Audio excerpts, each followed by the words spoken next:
세상 근심 구름 간 곳 없어지니 하나님의 빛이 영화롭도다. 주의 그 사랑 한량 없도다. 찬송할지어다 예수의 복로. 주의 그 사랑 한량 없도다. 찬송할지어다 예수의 복로. 죄의 깊은 잠과 뜬 세상의 꿈을 어서 깨어나라 나의 친구여. 은혜 받은 날과 구원 얻을 때가 지금 온 세상에 선포되었네. 주의 그 사랑 한량 없도다. 찬송할지어다 예수의 복로. 주의 그 사랑 한량 없도다. 찬송할지어다 예수의 복로. 하나님 아버지 감사합니다. 명절날 새벽을 맞았습니다. 이 새벽 깨어 함께 예배할 마음, 기도할 마음을 가진 성도들에게 함께 하시며 이날 하루도 주님이 은혜 베풀어 주시옵소서. 뒤숭숭한 나라가 어서 안정되기를 원합니다. 가정가정마다 평안을 선물해 주시기 원합니다. 홀로 지내는 이들, 명절이 더 외롭고 마음이 추운 이들 주님께서 감싸주시며 하나님께서 온 나라와 열방에 평화를 선물하여 주시옵소서. 감사하며 예수님의 이름으로 기도하옵나이다. 아멘.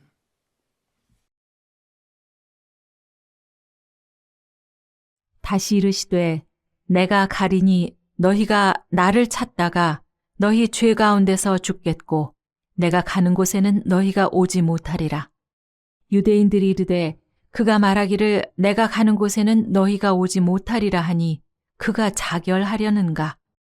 예수께서 이르시되 너희는 아래에서 났고 나는 위에서 났으며 너희는 이 세상에 속하였고 나는 이 세상에 속하지 아니하였느니라. 그러므로 내가 너희에게 말하기를 너희가 너희 죄 가운데서 죽으리라 하였노라. 너희가 만일 내가 그인 줄 믿지 아니하면 너희 죄 가운데서 죽으리라. 그들이 말하되 네가 누구냐? 예수께서 이르시되 나는 처음부터 너희에게 말하여 온 자니라. 내가 너희에게 대하여 말하고 판단할 것이 많으나 나를 보내신 이가 참되심에 내가 그에게 들은 그것을 세상에 말하노라 하시되 그들은 아버지를 가리켜 말씀하신 줄을 깨닫지 못하더라. 이에 예수께서 이르시되 너희가 인자를 든 후에 내가 그인 줄을 알고 또 내가 스스로 아무것도 하지 아니하고 오직 아버지께서 가르치신 대로 이런 것을 말하는 줄도 알리라. 나를 보내신 이가 나와 함께 하시도다. 나는 항상 그가 기뻐하시는 일을 행함으로 나를 혼자 두지 아니하셨느니라. 이 말씀을 하심에 많은 사람이 믿더라. 오늘 말씀에 이어지는 내용은 대단히 방대한 분량의 주제 말씀들이 계속됩니다. 말씀해 보시면 내가 가리니 너희가 나를 찾다가 너희 죄 가운데서 죽겠고 내가 가는 곳에는 너희가 오지 못하리라, 이런 말씀을 하세요. 인간의 죽음, 인생의 죽음은 죄로 인한 죽음이다, 이런 말씀과 더불어 나는 갈 곳으로 간다, 보냄받은 곳으로 간다, 이런 내용을 말씀하세요. 이제 본향인 천국에 대한 교훈을 말씀하실 뿐만 아니라 너희는 내가 간 곳에 오지 못한다 하는 것은 구원의 문제를 언급하시는 거죠. 이제 그동안 나누어서 며칠 뒤에 오시는 분량에 보면 서기관들이 나서고 바리새인들이 나서고 예수님이 성전의 헌금궤 앞에서 강론하시고 이런 장면들을 대하는데, 우리가 아는 대로 예루살렘 성전이 어떤 곳입니까? 거기에는 모세의 율법에 능통한 제사장들, 바리새인들, 서기관들이 거점을 잡고 있는 것이죠. 그런데 주님이 말씀하세요. 오늘 말씀은 오해로 이어지는 장면을 대해요. 22절에 보니까 거기 유대인들이 이렇게 말해요. 그가 말하기를 내가 가는 곳에는 너희가 오지 못하리라 하니 그가 자결하려는가? 예수님의 말씀을 알아듣지 못하는 저들이 하나님의 아들인 예수가 스스로 목숨을 끊으려는가? 이렇게까지 오해하는 대화가 점점 깊어가는 그런 때에 예수님이 이렇게 가르치세요. 너희는 아래에서 났고 나는 위에서 났으며 너희는 이 세상에 속하였고 나는 이 세상에 속하지 아니하였느니라. 자, 말씀해 보시면 아래에서 난 자, 위에서 난 자, 세상에 속한 자, 세상에 속하지 않은 자, 이렇게 나누어서 교훈하시는 것을 봐요. 자, 그러면 우리 스스로 질문해 보십시다. 아래에서 났다는 말은 무엇입니까? 반대로 위에서 났다는 말은 무엇입니까? 예수님은 이렇게 지적하세요. 유대인들에게 너희는 아래에서 났고 나는 반대로 위에서 난 자야 라고 말씀하세요. 물론 예수님도 마리아를 통해서 이 땅에 나신 거 맞지요. 그러나 예수님의 탄생은 하나님의 계획, 하나님의 섭리로 인간의 태를 빌려서 하나님이 인간의 모습으로 오신, 위로부터 오신 분이시죠.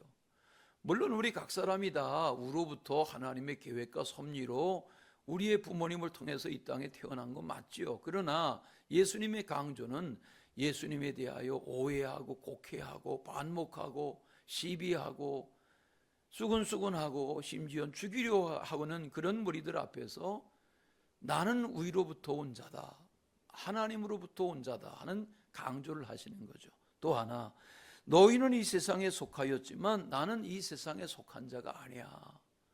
이 말은 예수님의 이 땅에서의 33년 생애, 마리아에게서 나고 요셉의 무릎 위에서 자라고 나사렛에서 가정을 이룬 요셉의 가정의 성장기를 보내고 요셉이 일찍 세상을 떠난 후에 마리아를 통한, 어머니를 통한 요셉의 아들들과 딸들을 맏형으로 맏오빠로 그렇게 돌보며 가정경제를 책임지던 예수님이 30세에 나사렛을 떠난 이후에 제자들을 부르신 공생애의 그 마무리까지의 이 땅에서의 모든 생은 하나님께서 이 땅에 보내신 아들로서 세상에 속하지 않은 자의 삶을, 그렇지 않습니까? 예수님은 계속해서 하나님의 나라를 말씀하시고 모든 비유의 주제는 천국을 비유로 말씀하시고 한 것처럼 예수님은 이 땅에 속한 자로 사신 것이 아니라 이 땅에 하나님의 나라를 증거하고 증언하고 소개하기 위하여 다녀가신 하나님의 아들이시란 말이죠. 이어지는 말씀에 보면 죄에 대하여 죽음에 대하여 심판에 대하여 말씀하세요. 24절. 그러므로 내가 너희에게 말한다. 너희가 너희 죄 가운데서 죽을 것이다 하였다. 너희가 만일 내가 그인 줄 믿지 아니하면 너희 죄 가운데서 죽으리라. 여기 죽음이라는 것을 예수님은 해석하세요. 죽음이라는 것은 나이가 들어서 죽고 병이 들어서 죽고 사고를 당해서 죽고, 그게 죽음이 아니라 죄 때문에 죽는 거란 말이죠. 한 번 죽는 것은 정한 것이되 그 후에는 심판이 있다 하는 말씀이 무엇입니까? 인간은 늙어 죽고 사고로 죽고 병으로 죽는 것이 아니라 죄로 죽는 것입니다. 이 말은 살아있다 하지만 이 죄의 문제를 해결하지 못하면 살아있지만 죽은 자와 같은 것입니다. 이게 성경의 비밀이죠. 성경의 진리죠. 하나님의 은혜 가운데 세상은 복음을 알아서 복음 안에서 산 자와 복음을 거부하고 고역하고 몰라서 불신해서 복음 밖에서 죽은 자로 사는 두 부류의 인류가 동시대에 이 땅 위에 사는 것 맞습니다. 별의별 종교가 다 많고 인도 같은 나라는 얼마나 우상 숭배에 사로잡힌 그런 신두교도들이 많고, 그러하지만 세상의 그 잡다한 우상 숭배와 잡다한 종교 속에서 주님의 진리의 말씀을 깨닫는다는 것은 놀라운 은혜이고, 또 이 진리의 말씀을 깨닫고 산다는 것은 놀라운 하나님의 선물이 아닐 수 없습니다. 25절. 저들의 반응이 나옵니다. 내가 누구냐? 그런 말을 하는, 죄의 문제, 죽음의 문제, 심판의 문제를 말하는 내가 누구냐? 이렇게 달려드는 무리들 앞에 예수님은 나는 처음부터 너희에게 말하여 온 자다. 내 말은 일관되다 하는 말씀을 하시는 거죠. 예수님은 이 땅에 왜 오셨습니까? 저를 믿는 자는 영생을 얻고 믿지 않는 자는 심판을 받는다는 그 사실을 증언하기 위해서 오신 거죠. 이게 요한복음 3장 16절 아닙니까? 예수님은 이 기회를 놓치지 않으시고 차근차근 자기 자신을 증언하세요. 그게 26절이죠. 내가 너희에게 대하여 말하고 판단할 것이 많으나 나를 보내신 이가 참되심에 내가 그에게 들은 그것을 세상에 말하노라. 자, 여기 보시면 보내신 분이 하나님이시다. 너희들은 나를 누구냐고 하지만 나를 보내신 분은 하나님이시다. 또 하나님은 참되신 분이시다. 하나님은 거짓이 없으신 분이시다. 뿐만 아니라 말씀하시는 분이 하나님이시다. 나는 내 판단, 내 어떤 경험을 가지고 말하는 것이 아니라 나를 통해서 내 안에서 말씀하시는 분이 따로 계신데 그 말씀하시는 분은 하나님이시고 나의 아버지시다. 그렇게 말하는 거죠. 27절. 그들은 아버지를 가리켜 말씀하신 줄을 깨닫지 못했다. 이게 무슨 말이에요? 아무리 설명해도 무지한 거죠. 못 알아듣는 거죠. 늘 쉬운 비유를 말씀드리지만 교회만 다닌다고 난 교회가 좋아, 절보단 교회가 좋아, 난 그러니까 교회 다닐 거야. 아니죠. 그렇게 교회 다닌다고 해서 주님의 자녀가 되고 성도가 되고 제자가 되는 게 아니란 말이죠. 이 진리의 말씀, 지금 이 말씀을 강론하는 대상들이 다 내노라 하는 율법학자들 아닙니까? 율법 안에서 하는 하나님을 모르는 자들이 아닌데 저들이 지금 하나님의 아들인 그리스도를 통해서 하시는 하나님의 이 진리의 말씀에 대하여 계속 곡해하고 있는 때에 주님이 말씀하시는 거죠. 28절 예수님 말씀이 또 이어집니다. 뭐라고 말씀하시나요? 너희가 인자를 든 후에 내가 그인 줄을 알고 또 내가 스스로 아무것도 하지 아니하고 오직 아버지께서 가르치신 대로 이런 것을 말하는 줄도 알 것이다. 여기 와서는 예수님이 승천에 대한 예고도 하세요. 예수님이 들리움 받을 날이 있으시다는 거예요. 우리는 에녹의 들리움 받은 일들, 또 엘리야의 들리움 받은 일들을 알지요. 예수님은 이 땅에 본향에서 아버지의 명을 따라 보냄을 받으셨다가 부활하신 40일 후에 하늘로 올리움을 받으시죠. 승천하시죠. 우리의 사도신경의 고백이 그것 아닙니까? 그런데 주님이 말씀하세요. 너희가 인자를 든 후에 그때에 가서 내가 그인 줄을 알게 될 거다. 또 내가 스스로 아무것도 하지 아니하고 오직 아버지께서 가르치신 대로 이런 것을 말하는 줄도 알게 될 것이다. 반복되는 강조는 나는 내 말을 하는 내가 아니야. 나는 내 안에 말씀으로 와서 계신 아버지의 말씀을 대언하는 자야. 이런 말씀을 계속 강조하세요. 이어집니다. 말씀이 29절. 나를 보내신 이가 나와 함께 하신다. 임마누엘이죠. 29절 끝에 나를 혼자 두지 아니하셨다. 맞아요.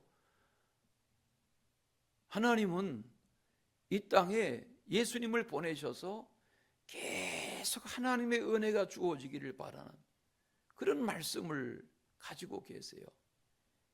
단전이 되면, 단수가 되고 단전이 되면 큰일 아닙니까? 더군다나 고층 빌딩의 아파트에 생활하는 그런 주거 환경에서 단수가 된다? 상상할 수 없는 일이죠. 초가상관의 마당에 우물물 퍼서 마시는 세대가 차라리 행복할 수 있죠. 25층쯤 되는 고층에서 단수가 됐다?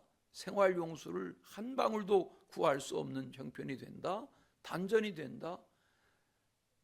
한여름에 24시간만 단전돼 보십시오. 냉장고가 무슨 소용이 있고 냉동실이 무슨 소용이 있겠습니까? 모든 가전제품들이 다 쓸모없는 고철덩어리가 되고 마는 거죠.